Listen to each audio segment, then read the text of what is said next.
The race is going to be held on Saturday down in Atlanta. Here to react, Fox News contributor and 2008 Democratic presidential candidate, and somebody who actually does love kale, Dennis Kucinich. Congressman, good morning to you. Good morning, Steve. All right. Keith Ellison, you like him, right?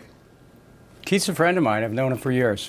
Do you think it's appropriate at this stage, barely a month in, to be talking about impeachment? No.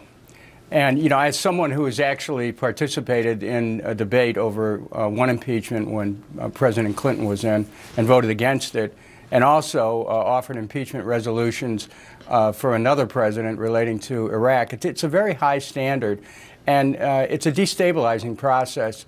And while the government right now would appear to be shaky to some people, I think that we have to be very careful in putting that on the table so early. Absolutely.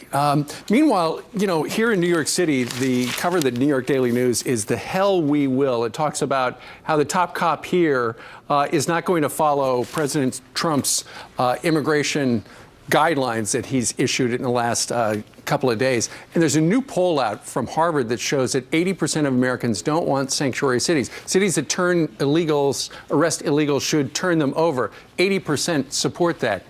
Are we at a tipping point with the sanctuary city things where people in cities like New York City, if they're going to want the federal money, they better, you know, forget about the sanctuary city business? Well, there's a couple different issues here, Steve.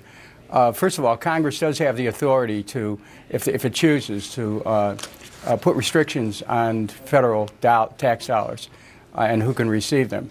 But I want to say there's another principle here that doesn't get much discussion, and that is the principle of home rule and popular sovereignty. When the federal government was created, it was thought of preserving the rights of states and even localities to be able to rule themselves. Popular sovereignty, home rule. Sure. And that's a conservative principle. And what we're doing here is we're enabling big government to create a big foot. Right, but Dennis, another conservative principle, if somebody is in the country illegally and they've been convicted of various felonies and they're supposed to be deported, they should be deported.